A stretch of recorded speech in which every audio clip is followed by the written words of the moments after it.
bulan Sya'ban ini, Bapak sekalian, dilihat oleh para sahabat Nabi itu ada sesuatu yang beliau lebihkan pada bulan Sya'ban ini. Misalnya perkataan Sayyidah Aisyah radhiyallahu anha. Begitu juga para sahabat, mereka mengatakan begini, ada kalanya kami melihat Nabi berpuasa terus, sehingga kami bertanya-tanya kapan kiranya beliau berbuka. Dan ada kalanya kami melalui hari-hari yang kami melihat Rasulullah SAW berbuka terus, sehingga kami bertanya-tanya kapan kiranya Rasulullah SAW berpuasa. Kalau kita kira-kira gimana? Buka terus ya kan? Kapan puasanya? Kecuali bila tiba satu masa, satu bulan, kami melihat Rasulullah SAW berpuasa terus. Kana yasumu Sya'bana illa qalila. Perkataan Sayyidah Aisyah radhiyallahu anha dalam hadis yang sahih diriwayatkan oleh Imam Muslim, adalah Rasulullah SAW berpuasa bulan Sya'ban sepenuhnya kecuali hanya beberapa hari. Lalu salah seorang sahabat dekat yang sangat akrab dengan Nabi bertanya, Usamah bertanya, ya Rasulullah, apa perihal kami melihat engkau banyak berpuasa di bulan Sya'ban? Lalu Rasulullah SAW bersabda, "Dzaka, itu bulan wahai Usamah, yaghfulu anhu katsirun minan nas, bulan yang banyak dilalaikan oleh manusia. Baina Rajab wa Ramadan, antara Rajab dan Ramadan. Orang-orang banyak peduli dengan Rajab, banyak peduli dengan Ramadan. Mereka lalai, mereka lupa bahwa di antara dua kemuliaan, yang di tengah-tengahnya itu juga mulia.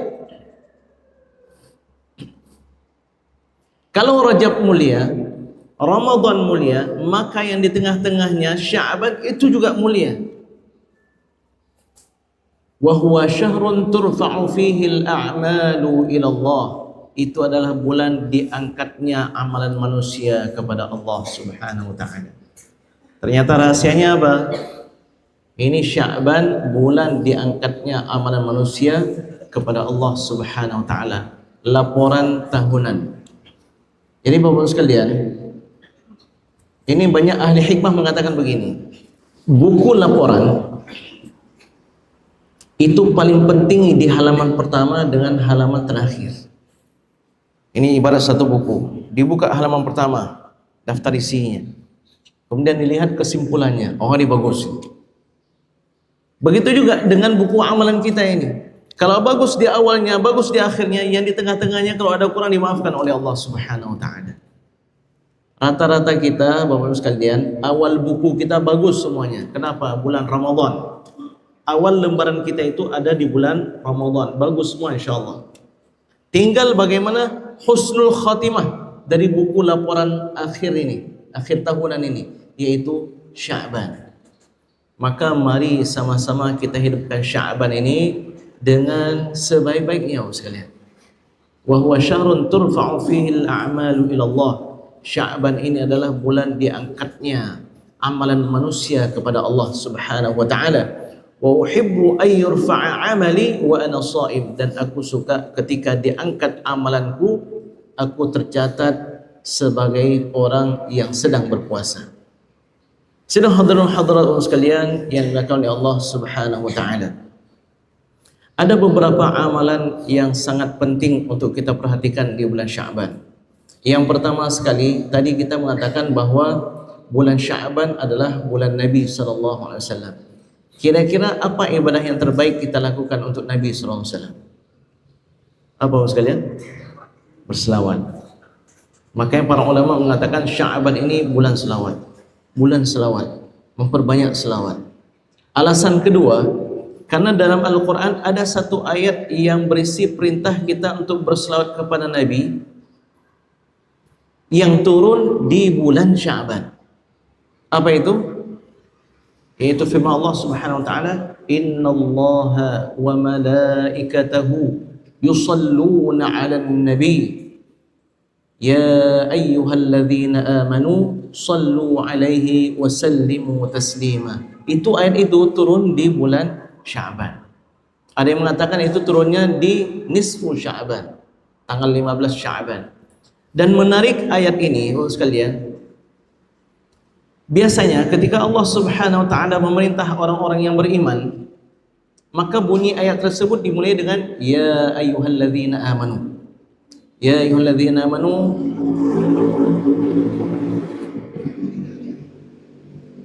kutiba alaikumus shiyam. Ya ayyuhalladzina amanu kutiba alaikum al-qisas fil qatla. Ya ayyuhalladzina amanu idza tadayantum bidainin ila ajalin musamman faktubuh. Ya ayyuhalladzina amanu dzkurullaha dzikran katsira. Semuanya dimulai ayat tersebut dengan ya ayyuhalladzina amanu, ya ayyuhalladzina amanu. Tapi tentang selawat berbeda. Memang semua yang berkaitan dengan Nabi pasti berbeda.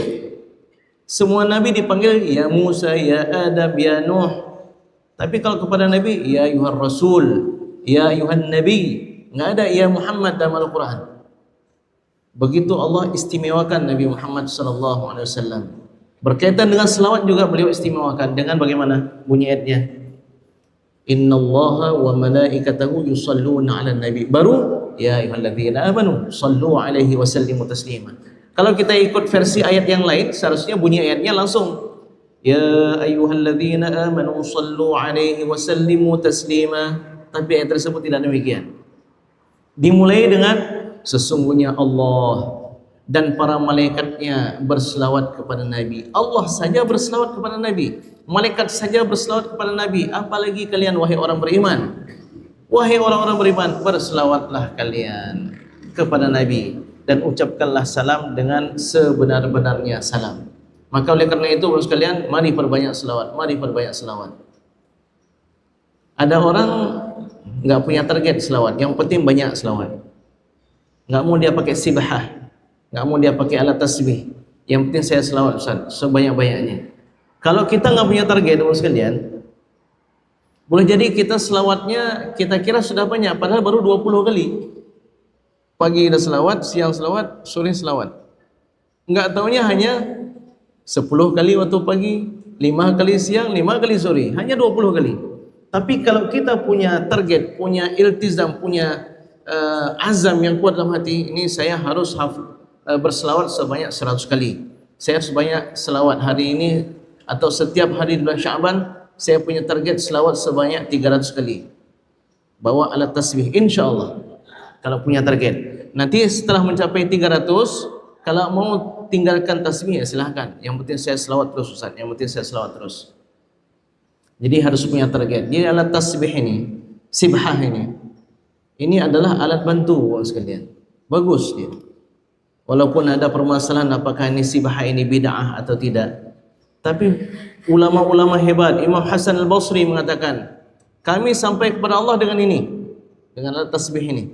Maka kami tidak akan meninggalkannya setelah kami sampai kepada Allah Subhanahu wa taala. Orang yang punya alat sibhah, yang punya alat tasbih ini, pasti dia akan berzikir. Orang kalau punya alat tasbih ini pasti berzikir. Enggak mungkin pegang aja gini. Pipi mana? Enggak ada. Kalau dia punya alat tasbih pasti subhanallah, subhanallah, atau alhamdulillah, alhamdulillah, atau Allahumma shalli ala sayyidina Muhammad, atau yang lainnya. Maka oleh karena itu sekalian, mari ya bawa alat tasbih ini. Ustaz, nanti ria paling 3 hari pertama. Ya mungkin ada bercampur sedikit pertarungan antara ikhlas dengan ria mungkin di 3 hari pertama. Tapi setelah diperjuangkan inilah yang membedakan mana yang lillahi ta'ala, mana yang lil khalq, mana untuk makhluk. Jadi mari sama-sama kita perbanyak selawat. Kemudian Bapak sekalian, banyak dalam literatur Islam bulan Sya'ban ini dinamakan juga dengan bulan Al-Quran. Bulan Sya'ban ini dinamakan juga dengan bulan Al-Quran. Jadi para ulama, para qurra yang hafiz Al-Quran, bila tiba bulan Sya'ban, murajaah Quran mereka lebih mereka tingkatkan. Di bulan Sya'ban. Tujuannya apa? Persiapan untuk qiyamul lail di bulan Ramadan. Jadi mereka murajaah hafalan Quran karena nanti hafalan Quran ini yang akan mereka baca ketika qiyamul lail, ketika tarawih di bulan Ramadan.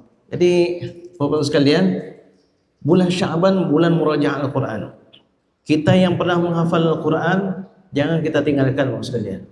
Dulu mungkin kita hafal surat Al-Bayyinah, lam yakunil ladzina kafaru min ahli kitab wal musyrikin munfakkina hatta ta'tiyahumul bayyinah.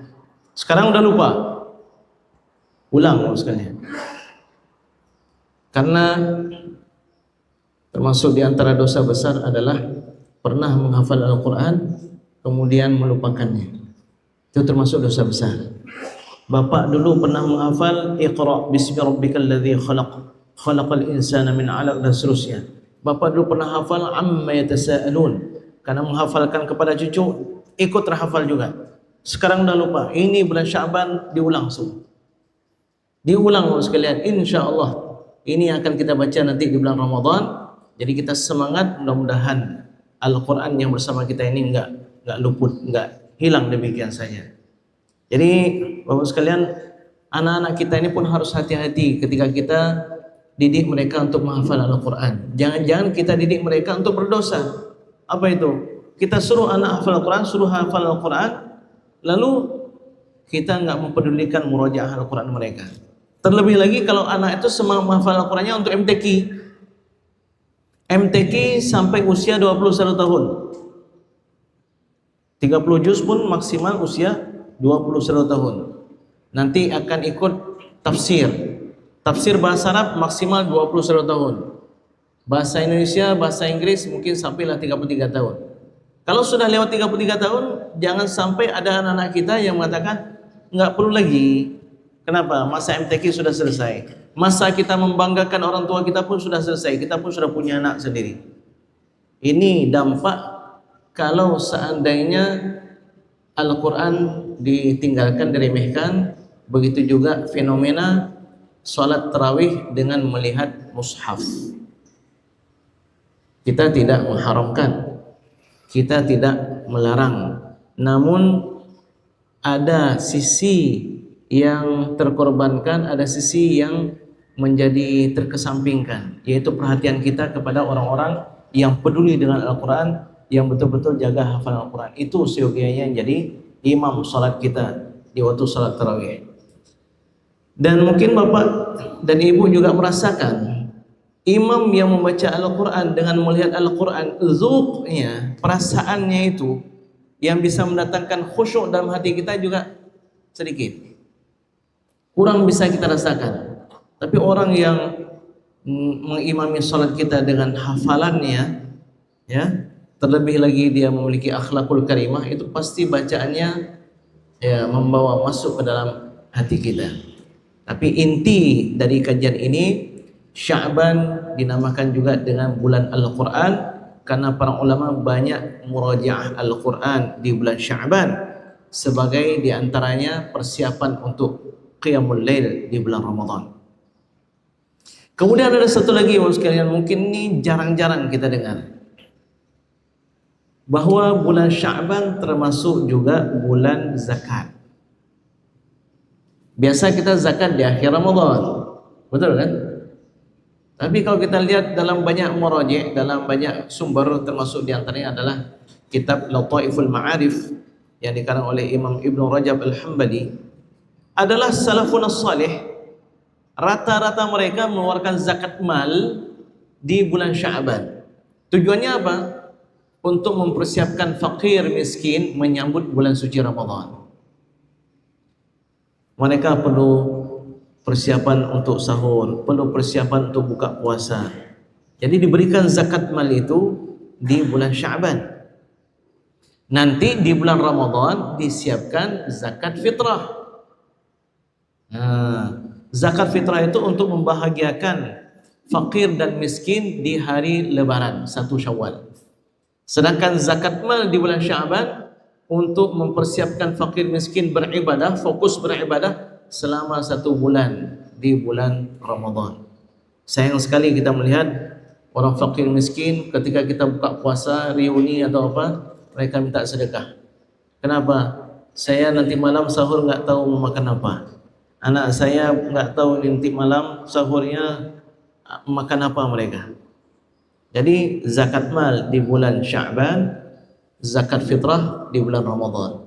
Walaupun ini bukan suatu kemestian, yang penting zakat mal kita tunaikan. Ada orang peduli dengan zakat fitrah saja, zakat mal nggak peduli dia.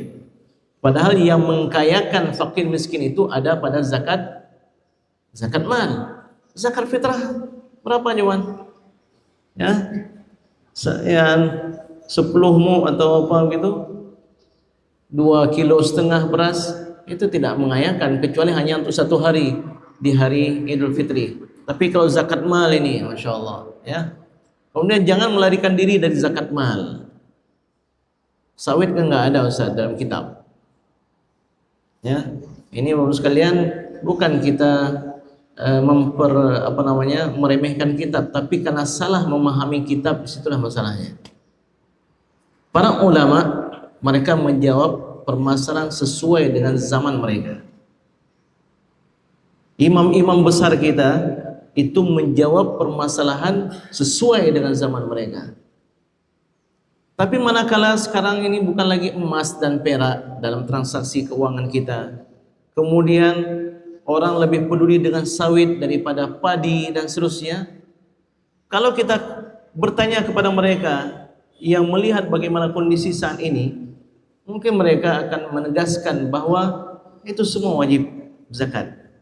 Maka kita bertanya kepada ulama-ulama yang hidup sezaman dengan kita, yang memahami fikih bukan secara parsial, tapi memahami fikih secara maqasid syariah semuanya.